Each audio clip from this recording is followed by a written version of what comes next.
Hello everybody. Psych. Hi everybody. So today I'm talking about, as you could tell by the title, how it is to be a mom of 4 and still young. A friend of mine on Facebook asked me this question, and I've had people ask me this before, and I never could tell them a clear answer. So I'm going to try today because I see that that's something that a lot of people are interested in, if they have kids or if they want kids and they just want to learn or see how someone else's experiences with being a young mom with children. So to start off, I'm 25, right? I'm 25, about to turn 26. Woo woo! I'm 25, and I have 4 kids, 3 birth, and 1 is my husband's biological son. So I am a bonus mom of 1. Now my children are ages 8, 7, 5, and 1 just turned 3 today. Woo woo! Yeah, where do I begin? The first part of the question was, how is it being a mother of 4? It is joyous. It is work. It is inspiring. It is tiring. It is fun. It is sometimes stressful, but it's all good because I want my children. I want to be a mom. I like and embrace being a mom and a woman and a parent. So it's good. I mean, of course we have times where we may feel like we're not enough, or we're not doing all that we would like for our kids, or whatever the case is, but that's just a part of life, period. I don't think that is just exclusive to just being a mom. That's just for life, period. We have those thoughts. So yeah, it is good. I first became a mom when I was 16 in, I think, 11th grade. Yeah. 11th grade. I had my first child during the second semester. Well, the second half, because I remember after I had her, after my maternity leave, I came back and my health class was actually learning about reproduction and sex, and I was like, well, I can kind of tell y'all all about that because because yeah, I came back a whole mom, so lay it on me. But yeah, so I had my first child at 16 in the 11th grade. My second child I had in college. I want to say a sophomore. I was a sophomore in college, and I want to say I found out about my third child, well, my second child, based on age. I found out about him before the second child, before the third child. I found out about the second child, so that was a good thing. I found out about him. Initially, that was very heartbreaking. That was a hard pill to swallow, because as a then mom of 1 in college, taking care of her 1 child, and then to hear that my boyfriend had a baby by somebody else when me and him were being petty, that was a hard pill to swallow. So yeah, no, I was not cheated on technically, even though I felt that way. I wasn't cheated on because he was talking to our son's mom when me and him stopped talking due to just being immature, being young and petty, and look, now we got a son. So yeah, so the 8-year-old, the 7-year-old, and then I had the 5-year-old when I was a sophomore in college. I then had the last one, which turned 3 today, November the 17th. I had him, how old am I? 25. I had him when I was 22. I took a break from school after I had my second daughter. I took a break, and I recently just went back. I think it was last year. So I had 4 kids by the age of 22, and I was in school. Well, and I was in and out of school. Yeah. So that's the time. As far as how it is for me to be young with 4 kids, I think it is interesting. It's fun. I mean, of course, I'm not able to turn up, as some people would say, or to party or to go out as much because of my kids, which is fine because I never was the type to party, but I was the type to chill with friends and all that stuff. And once I had kids, that definitely, that played a part. Like, that slowed it down. Like, especially me taking my first kid to school and college.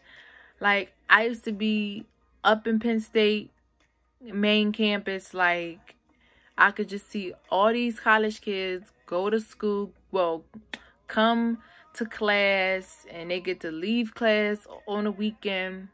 I mean, leave class and go into the weekend, and they get to go to parties. They get to go chill with each other. They get to go to football games. They get to go to tutoring and stuff like that. Those type of events, or those type of activities, I couldn't partake in. I wouldn't say it was only because I was a mom at the age of 16, but I think it was also because when I went off to school, I didn't have no family there. Now, I did live maybe, like, I think State College is like 3 hours or 2.5 hours away. I think it's like 3 hours away from Harrisburg. So yeah. So I didn't have my mom, I didn't have sisters, I didn't have brothers, I didn't have aunts and uncles, I didn't have no grandparents. It was literally me and my 1-year-old and my best friend.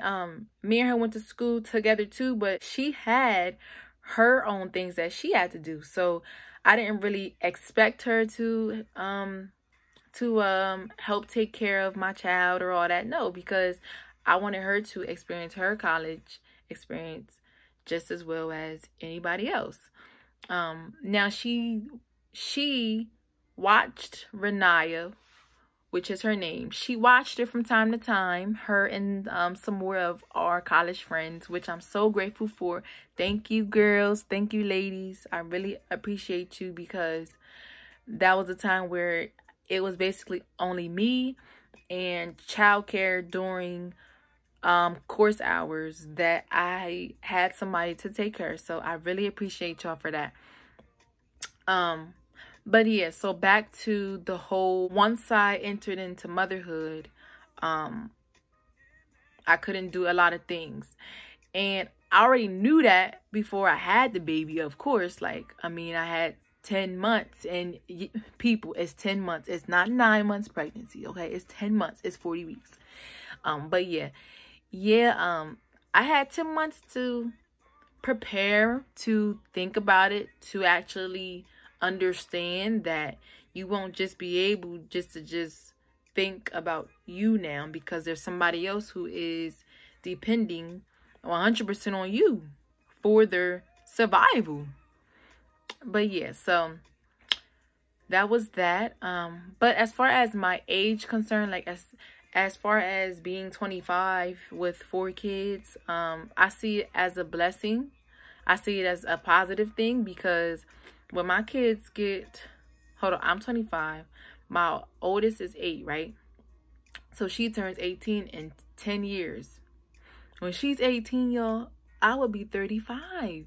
Yo, I will be 35 with an 18-year-old, 17-year-old, 15-year-old, and a 13-year-old. That sounds beautiful. Like, that sounds wonderful, y'all. Like, come on.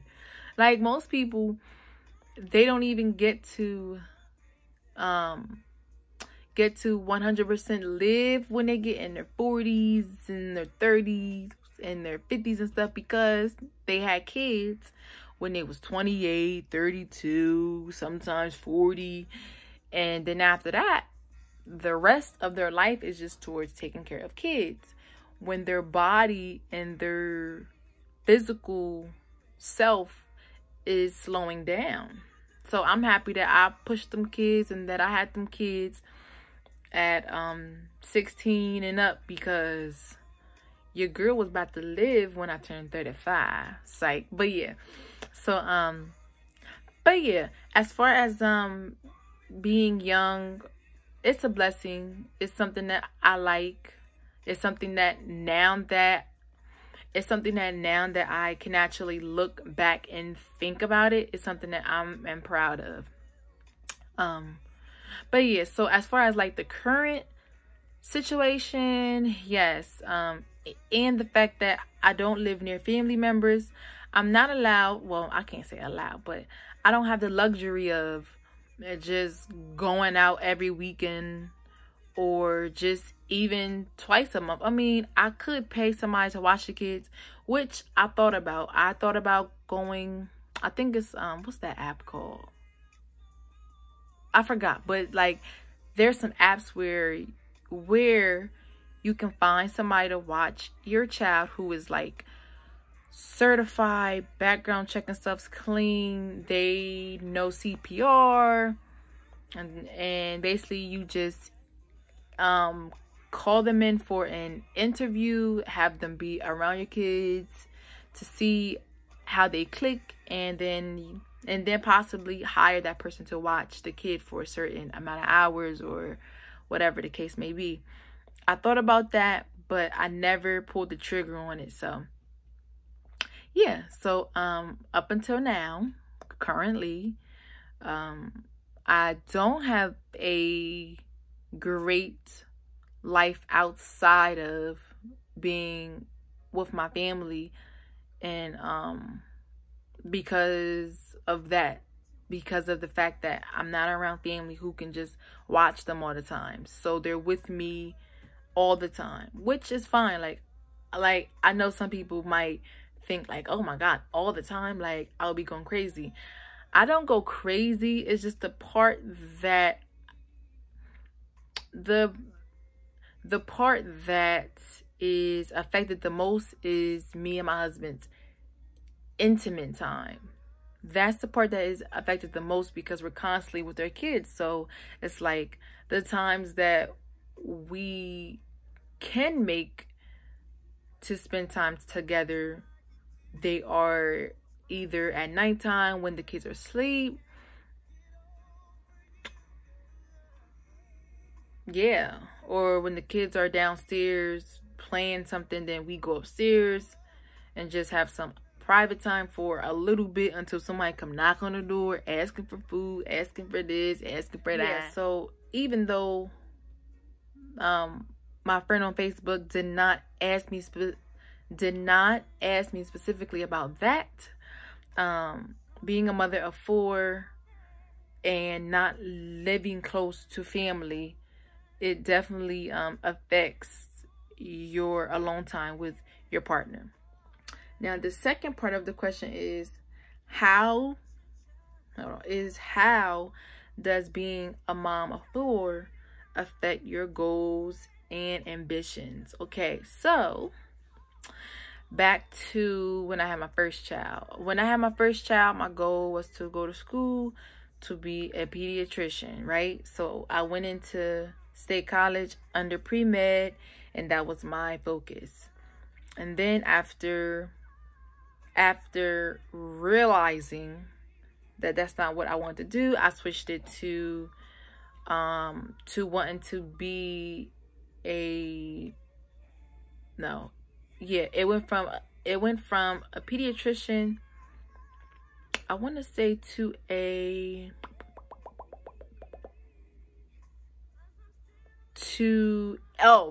an OBGYN, right? And then from that, it switched from being anything that has to deal with health and wellness, and that's where I'm at now. I am on the wellness track to open up some wellness centers for the mind, the body, and the soul, for us to live our best lives. So I would say that my goals haven't died. They have just changed, which is normal for people, period. I mean, things change. Having kids did not make me think that, okay, now it is impossible. Like, no, like that never was my thought at all. If anything, my goal changed, but the fire behind it and the passions behind it and stuff, that didn't change at all. I'm still very optimistic. And I just want to take this time out to encourage moms, either teen moms, middle-aged moms, 60-year-old moms. It's not too late to do anything. Don't let your parenthood kill your passion inside. Yeah, because it's definitely possible. I mean, you can look, and there's a lot of moms who have accomplished what they would have liked to in life, or who are on the path of that, like me. So take me for example. I had my first kid at 16 and I'm 25. That is 9 years of not giving up hope. So if I can do it before kids by the age of 22, and I'm still in college, which, okay, now that's a whole nother conversation. Yes, I entered college in 2012. It's 2019. So my total career, my total college timeline has been for the past 7 years. 7 years? 7 years. Yeah. 7 going on 8. That's not the norm. That's not your typical story, but it's my story, so that's what makes it unique. But yeah, so I'll just encourage you, whatever you want to do, like, you can do it. Like, age and kids, that don't got nothing to do with it. It might slow you down, but that does not give it the power to take it away. You have that power, so don't let that kill your passions for stuff. If you want to go to school and be a teacher and you don't become a teacher until you're 50, okay, you're not on nobody else's time but yours. You're not on nobody else's schedule and all that but yours, okay?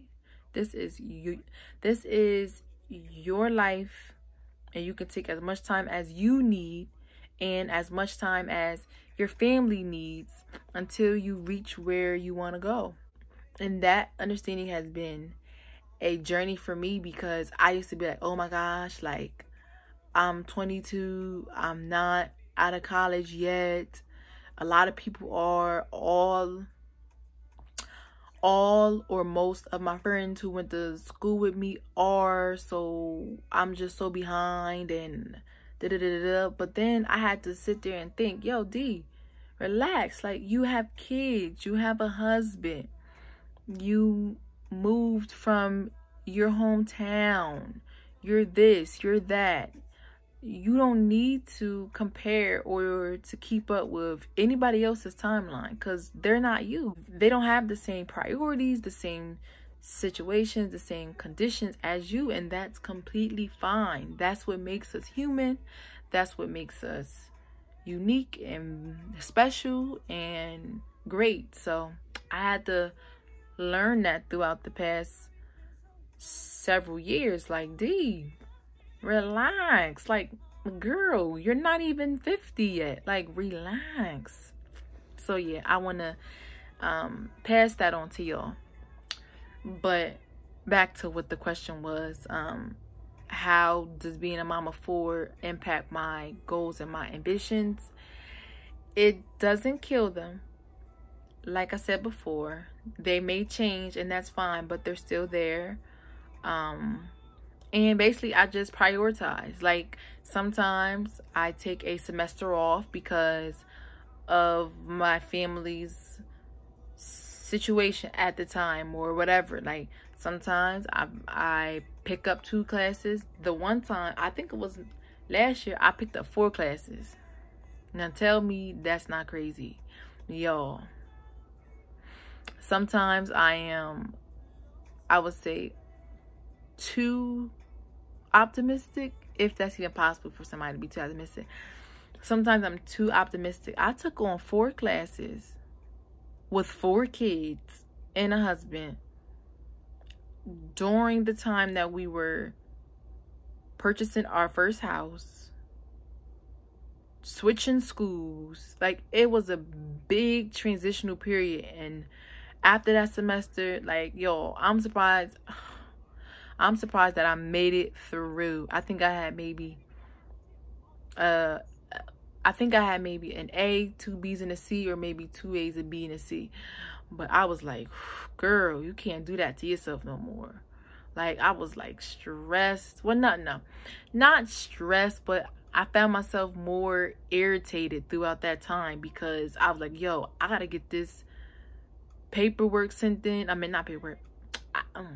I gotta submit this paper. I gotta type this. I gotta do this chat with this group. I gotta do this presentation. And it was just like, never again will I put my body and my kids through that at this point in life. Now, maybe when they get older, if I'm still in school, where they're more self-sufficient, but when they need me and when my husband needs me, that's a priority to me. Like, that's my priority. Like, that's my priority.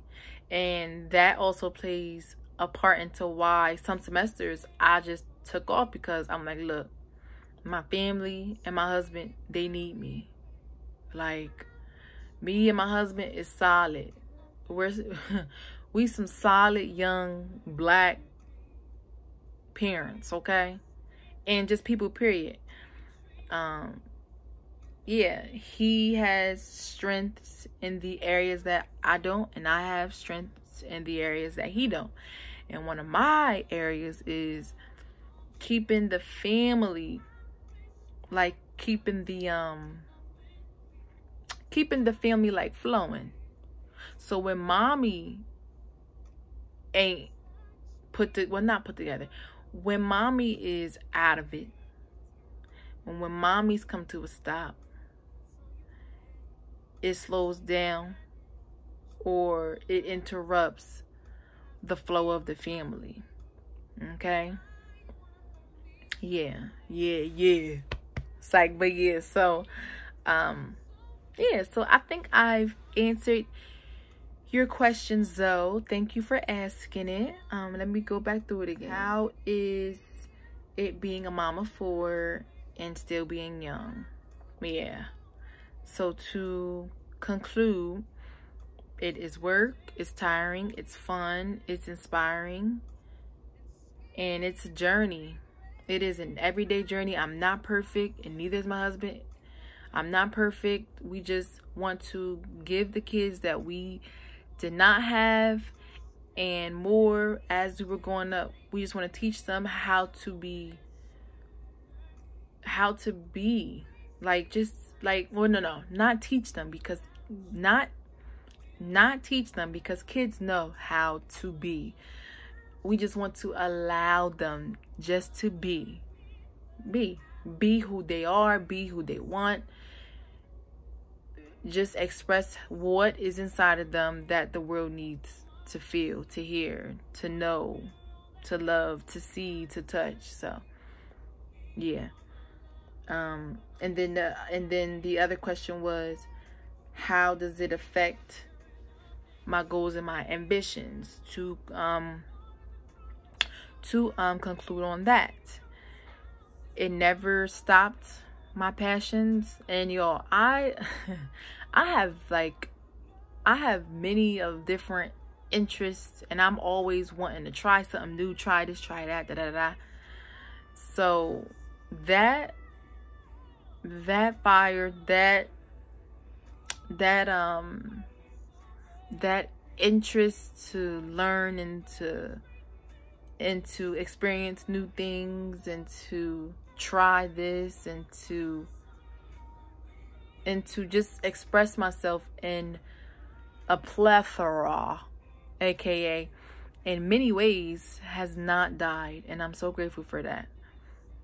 And yeah, so I encourage all you pre-moms or you moms out there that you can do it. I am doing it. I just take one day at a time. Nobody's perfect, and that's fine. Just be you, and just raise your kids the way that you want them to be raised, and don't care what nobody else has to say. If you want to reach a certain goal, keep that goal. Talk about it to people who can help it to flourish or to grow. Don't tell your goals and your ambitions to people who won't put life on it or speak positively about it, especially when you are trying to juggle parenthood and maybe being a spouse, and maybe owning a business, or being a employee, or going to school. You don't need nothing negative interrupting the flow of all of that, okay? So I love y'all. Zoe, thank you again. If anybody else has questions that maybe you want me to address, to share my experience, because I'm an open book. I don't have nothing to hide, be transparent about. Pause. Not to say that I'm just going to tell you everything about me right now. There's a time and a place for certain things and certain conversations. But if you want me to touch on certain things, let me know. Post your question below, or find me on, or find me on my Instagram at DEE_SPIER. This is a never-ending journey, but it's worth it, and I'm just happy that I'm here in this time, in this space, to experience life with my children and my husband. Yeah, so love y'all. Peace.